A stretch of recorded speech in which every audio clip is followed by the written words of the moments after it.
हम अपने दर्शकों को बताना चाहते हैं, इस समय हम उपस्थित है उत्तर पूर्वी दिल्ली के वेलकम की जनता कॉलोनी के अंदर, और यहाँ पर आप दिल्ली में चुनाव का माहौल चल रहा है, तो यहाँ से पब्लिक का जो है ना ओपिनियन जानने की कोशिश करेंगे कि यहाँ पर आप कन्हैया कुमार और मनोज तिवारी में से किसे ज्यादा पसंद करते हैं, यानी कांग्रेस और आम आदमी पार्टी के गठबंधन में जो कन्हैया कुमार है वो, या फिर भारतीय जनता पार्टी के जो पिछले सांसद मनोज तिवारी हैं उनको पसंद करते हैं, यानी पब्लिक किसको ज्यादा पसंद करती है और किसको वोट करेगी, जानने की कोशिश करेंगे। आप देखिए उत्तर पूर्वी जिला की जनता कॉलोनी के वेलकम से अचूक भारत न्यूज की एक रिपोर्ट। जी श्रीमान जी बताएं। कन्हैया कुमार। कन्हैया कुमार, वजह आप अपने बारे में बताएं। आपका नाम? निशरत। निशरत। अच्छा, तो आप कन्हैया कुमार के बारे में बोल रहे हैं, कारण उसकी वजह बताएं आप। वजह यही है, साफ सुथरा इंसान है। नहीं, साफ सुथरा इंसान आप कैसे जानते भाई? कन्हैया कुमार साफ सुथरा इंसान है वो पहले से। तो मनोज तिवारी के बारे में आप बोल सकते हैं। मनोज तिवारी तो आज तक झाके ही नहीं है, पिछले 2 बार से मनोज तिवारी तो आज तक झाके ही नहीं है यहाँ पे। अच्छा, मनोज तिवारी जी आए नहीं है यहाँ पे, इतनी दिक्कतें हुई है। अच्छा, दिक्कतें हुई है ना लॉकडाउन में, ना NRC में, कभी सामने नहीं आए वो, इधर भटके ही नहीं है, कभी किसी का हाल नहीं पूछा, ना ही उनको कोई कॉल भटका, कोरोना के अंदर बीमार पड़े, किसी को कोई हालचाल नहीं है। विकास का कोई काम अच्छा, कोरोना के टाइम पे यहाँ पे सांसद महोदय आए नहीं है, विकास का कोई कार्य कराया नहीं है। जी आप अपने बारे में बताएं। परवेज अहमद। हाँ जी बताएं, आप कन्हैया कुमार और मनोज तिवारी में से किसे पसंद करते हैं या किसको वोट करेंगे? कन्हैया कुमार, कांग्रेस को। कांग्रेस को वोट करेंगे या कन्हैया कुमार को वोट करेंगे? बात वही है, कन्हैया कुमार कांग्रेस से करें। आपने अभी इन साहब ने ये कहा है कि कन्हैया कुमार साफ सुथरी छवि के आदमी है, जबकि आपसे पहले उनका कोई मामला नहीं है, वो किसी क्षेत्र में ना कोई विधायक रहे हैं, ना सांसद रहे हैं, ना उनके बारे में कोई इसी विशेष जानकारी, यानी आप कांग्रेस को वोट करेंगे? कांग्रेस को वोट करें। जी आप बताइए। कांग्रेस को ही होगा, कांग्रेस को होगा। कांग्रेस सब कांग्रेस है जी। पंजा है मतलब कन्हैया कुमार को वोट करेंगे। हाँ बताइए अपने बारे में बताइए, क्या नाम है आपका? मोहम्मद शाहिद। मोहम्मद शाहिद साहब जी बताएं, कन्हैया कुमार और मनोज तिवारी में से किसे आप पसंद करते हैं, किसको वोट करेंगे आगामी 25 तारीख को? कन्हैया जी को। कारण वो जब तक क्या है वजह? जब तक जीता हमारे इलाके में आया ना कुछ काम करा। बिल्कुल ही नहीं बचे। मनोज तिवारी नहीं है, यानी चुनाव जीतने के बाद में चले गए, वापस कभी भी नहीं आए। आप हाल खबर तक जानने नहीं आए। संसदीय क्षेत्र में जनता कैसी है हमारी? आप बताएं। बिल्कुल नहीं ध्यान दिया कन्हैया कुमार को। आप भी कन्हैया कुमार को वोट करेंगे, यानी ये पूरा क्षेत्र जो है कन्हैया कुमार को वोट करेगा। मनोज तिवारी जी ने आज तक यहाँ पे बिल्कुल आए नहीं है, ना कोई ऐसा काम कराया, ना कोई यूनिवर्सिटी बनाई, ना कोई अस्पताल बनाया, बस आए 2 बार जीत चुके जा चुके हैं, कोई इन्होंने कुछ काम नहीं करवाया, बस आते हैं अपना गाने में ज्यादा मस्त रहते हुए कन्हैया कुमार समझदार आदमी। कन्हैया कुमार जवान लड़का है, कोई वोट नहीं दे रहा, ना यहाँ से देखे ना चारों से ना। कन्हैया कुमार की समझदारी आपको कैसे पता चला? कन्हैया कुमार एक समझदार आदमी है, पढ़े लिखे इंसान है, जिम्मेदार आदमी है, समझते हैं, पब्लिक के बीच में रहते हैं। अब मनोज तिवारी रैली में जाते हैं, गाड़ी पे बैठ के जाता हूँ, और उसका नाम क्या, ये जो कन्हैया कुमार है, वो लोगों के साथ पैदल चलते हैं, लोगों के कंधों में कंधे हाथ डाल के चलते हैं। उनको तो बस ऊपर बैठ गया मनोज तिवारी, बस हाथ हिला दिया, फोल्ड डाल के, जी बस उनका काम हो गया। मनोज तिवारी अश्लील आदमी, अश्लील। वो उसका गाना BSP के बेबी नजर छम छम छम छम। अब ऐसे आदमी को बिल्कुल वोट नहीं देने वाले। सर वो सीने अभिनेता, उनका वो काम है, वो सीने अभिनेता थे, BRP के नाचे बेबी छम छम छम छम, वो एक्टिंग करना उनका काम। वो एक्टर है तो वो एक्टिंग ही करते रहे, या फिर गाना बजाना के वोट क्यों मांगते हैं? जो उनका काम करने का वही काम करते रहे, बस अपना गाने गाते रहे। अच्छे गाने बनाओ ना, असली गाने को बना रहे हो तुम। नहीं, वो तो सेंसर बोर्ड जिसको स्वीकृति देगा वो है ना, वो बना रहे हैं, तो सेंसर बोर्ड उसको पास कर रहा है। भाई आप पब्लिक लोग देख रहे हैं तो वो बना रहे हैं ना, अगर आप देखना बंद कर देंगे तो वो बनाना बंद कर देगा। ठीक है कि नहीं है? अरे भाई वो उनकी बात है, पर वोट जो कांग्रेस को चाहिए उनको। सब ये वोट आप सब जो है वो कांग्रेस को देंगे।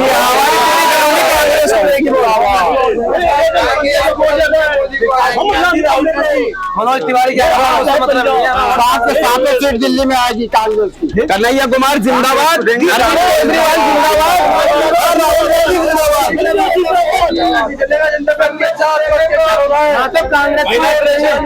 किसान परेशानी चलने वाला इस बार। अत्याचार बिल्कुल नहीं चलने वाले। अत्याचार महिला परेशान है, महिलाओं के साथ वो ऐसे बलात्कार हो रहा है, महिलाओं के साथ पंकज जिंदाबाद। प्रदर्शन कर रहे हैं किसान भाई, खालिस्तानी बोले रहे, आतंकवादी बोले रहे, किसान भाइयों के आंसू गैस के गोले छोड़े गए और पानी की बौछारें मारी जा रही है किसान भाइयों पे।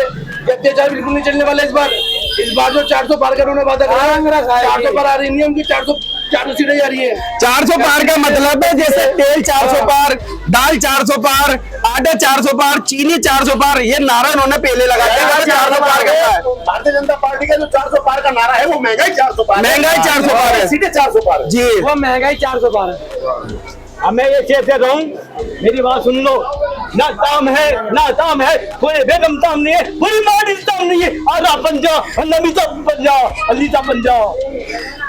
चलिए ठीक है जी, बताएं अपने बारे में। मैं डॉक्टर जहांगीर, बाबरपुर विधानसभा वार्ड 235 गोरखपुर वार्ड की मैं ब्लॉक अध्यक्ष हूँ। अच्छा अध्यक्ष साहब, एक बात बताएं, यहाँ पे उत्तर पूर्वी जिला में जो ये सीट है, आप तो कांग्रेस के नेता हैं और तो कन्हैया कुमार जो गठबंधन के प्रत्याशी उनको सपोर्ट कर रहे हैं, तो मनोज तिवारी के साथ और कन्हैया कुमार के बीच में कितना कड़ा मुकाबला देखते हैं आप? मैं तो देख रहा हूँ कि काम होगा, मुकाबला तो है ही नहीं, एक तरफा है। एक तरफा इसीलिए है क्योंकि 10 साल मनोज तिवारी जी यहाँ पे सांसद रहे। इस 10 साल में मनोज तिवारी जी को कोई भी बंदा नहीं जानता कि मनोज तिवारी कौन है, उनकी शक्ल तक नहीं देखे। आप कैसे कह रहे हैं? मनोज तिवारी तो सीने अभिनेता है, उन्हें तो पूरी दुनिया जानती है और पिछले दो योजना 10 साल से वो यहाँ पे उत्तर पूर्वी जिले के मेंबर ऑफ पार्लियामेंट है, सांसद है। आपकी इस बात को कैसे कह रहे हैं कि मनोज तिवारी को आप किसी को भी आधार पे बात नहीं, आप किसी को भी पूछ लीजिए यहाँ पे कि मनोज तिवारी की शक्ल 10 साल में आपने देखा है? आप ये कह सकते हैं कि अपने संसदीय क्षेत्र के अंदर यहाँ के जो सांसद है मनोज तिवारी वो यहाँ पे आए नहीं है। नहीं देखने का मतलब क्या? जब आए नहीं तो उसको देखेंगे कैसे? जब आए नहीं तो देखेंगे कैसे? दूसरी बात, ये जो है ना फिल्म नहीं है कि 5 साल में एक बार टीवी से निकल के आके फिर टीवी के अंदर घुस गए, क्योंकि जनता अब जागरूक हो चुका है। जनता ये कह रहे हैं कि मुझे काम के ऊपर वोट देना है, सिर्फ नाम के ऊपर वोट नहीं देना है, काम के ऊपर देना है। उत्तर पूर्वी लोकसभा सबसे दिल्ली में सबसे पिछड़ा हुआ लोकसभा है, इसमें कोई काम नहीं हुआ। एक भी काम बता दे मनोज तिवारी जी कि मैंने ये किया है, तो हम फिर मनोज तिवारी जी को शाबाशी देंगे कि आपने किया है। नहीं, इन्होंने तो बहुत सारे काम कराए। क्या काम किया है? तिवारी ने क्या काम किया है? बहुत लोगों के मनोबल बढ़ाए हैं, लोगों को जोड़ा है। कौन सा काम सिर्फ अपने मुंह से बोलने से हो जाएगा क्या? उन्होंने कहा कि मैंने सिग्नेचर ब्रिज बनाया, कि उन्होंने बनाया सिग्नेचर ब्रिज? सिग्नेचर ब्रिज के अलावा और भी उन्होंने ये कहा भाषण में कि मैंने सीलमपुर का जो फ्लाईओवर है वो बनाया। उन्होंने बनाया?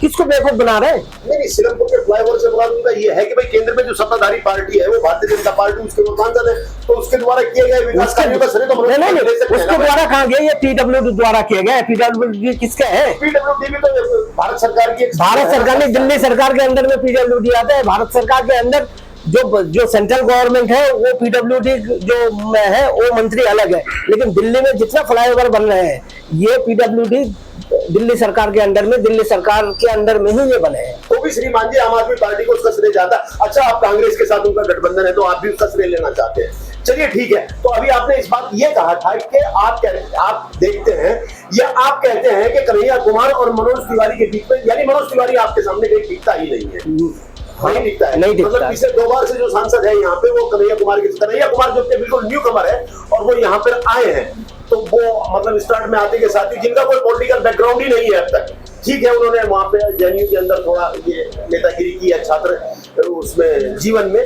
तो अब वो आगे डायरेक्ट मतलब पिछले 2 योजनाओं से जो वो है सांसद मनोज तिवारी सीधा उनको टप देंगे। देखिए क्यों देंगे, इसकी कारण है 2014 में जब जीते भाजपा के कैंडिडेट यहाँ पे, 2014 में मोदी जी ने यह कहा कि हम विकास करेंगे, सबको 15-15 लाख रुपए देंगे, ठीक है, लेकिन उन्होंने क्या 15 लाख दिए? विकास हुआ? उसके बाद 2019 में किसके नाम पे वोट मांगे उन्होंने पुलवामा जो ब्लास्ट हुआ था, आतंकवादी ब्लास्ट पुलवामा, और बालाकोट में यार स्ट्राइक जो किया था उसके नाम पे वोट मांगे। उस टाइम उन्होंने काम के आधार पर। इस बार 2024 में जो जनता कह रही है कि काम के आधार पे वोट मांगो, हिंदू मुसलमान करके वोट मत मांगो, आपने अगर काम किया है अपने काम गिनाओ अपना और वोट लो। जब काम ही नहीं किया तो लोग वोट कहां से दे देंगे? मुझे तो ऐसा लगता है कि आपके अनुसार मोदी जी ने कोई काम ही नहीं करा, जबकि मोदी जी के मैं 10 काम मैं गिना सकता हूँ आपको। प्रधानमंत्री आवास योजना है, लाडली योजना है, उज्ज्वला योजना है, बेटी बचाओ बेटी पढ़ाओ, उसके अलावा केंद्र सरकार की तमाम तर योजनाएं हैं ये कांग्रेसी अब इस बात को कह रहे हैं कि भाई उन्होंने मोदी जी ने कोई काम ही नहीं कराया है, उन्होंने तो सिर्फ वो पुलवामा के नाम पे और वो जितने तमाम तर मामले कराए हैं उनके नाम पे ही वो वोट मांग रहे हैं। तो क्या कांग्रेस पार्टी ने कभी किसी चीज का कोई श्रेय लिया नहीं? उन्होंने काम मतलब विकास के नाम पे काम कराया है। आपने अभी कहा कि प्रधानमंत्री योजना जो घर की योजना था वो क्या सिर्फ मोदी जी के टाइम में हुआ, कांग्रेस के टाइम में मिलते नहीं थे क्या? मैं सिर्फ मोदी जी नहीं, आपने तो काम बताया, आपने इतना योजना है पिछले 10 साल से मोदी सरकार में कोई काम ही नहीं हुआ। नहीं काम ही नहीं हुआ, वो तो पहले से ही आ रहे हैं ना। आप किसी को आवाज दे रहे हैं ये तो पहले से ही आ रहे हैं। उसके बाद जो राशन है 5 किलो राशन पहले 2 रुपये किलो मिलता था, अब फ्री मिल रहा है। तो क्या हो गया? फ्री में मिल रहा है। आप पहले 40 करोड़ लोग गरीबी रेखा से नीचे थे, 40 करोड़, अब 80-85 करोड़ लोगों को आपने गरीबी रेखा से नीचे लेके आ गए। 85 करोड़ लोगों को आप अनाज दे रहे हो, 85 करोड़ लोगों को आपने गरीबी रेखा के नीचे लिया है। ये आप विकास किए। तो आपके पास क्या तर्क है? तो आप स्वयं या आप जैसे सोच के वो तमाम लोग जो इस बात को कहते हैं कि वो मुफ्त राशन दिया जा रहा है तो उसको तर्क क्यों नहीं देते? अपने राशन कार्ड जाके सरेंडर करा दो कि भाई हमें ये नहीं चाहिए। नहीं, आपने तो ये भी कहा था जिस टाइम के जिसको गैस सिलेंडर अगर किसी को सब्सिडी नहीं चाहिए तो वो फार्म या मिस कॉल ना करे, और जो जिन लोगों को सब्सिडी नहीं चाहिए वो लोग मिस कॉल कर दे। तो आपने तो सबकी सब्सिडी खत्म कर दी, आपने तो सबकी सब्सिडी खत्म कर दी। आप अपने वादे पे कब रहे? देखिए सर, वर्तमान की सत्ताधारी पार्टी या वो जब जिस पार्टी का जो दौर रहा है उसने अपने दौर में तमाम तर काम किए। आज केंद्र में भारतीय जनता पार्टी की सरकार है तो ये आलोचनाएं होती रहती हैं।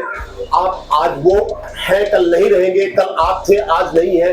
भविष्य के गर्भ में क्या छुपा है क्या नहीं छुपा है वो है, लेकिन बात तथ्यों के आधार पर होनी चाहिए। आपने कहा है कि कन्हैया कुमार के सामने मनोज तिवारी कहीं टिकते नहीं है और मनोज तिवारी को कोई जानता नहीं है, जबकि मनोज तिवारी ऑलरेडी एक सिने अभिनेता है, पिछली 2 योजनाओं के सांसद हैं, वर्तमान समय में वो सांसद है।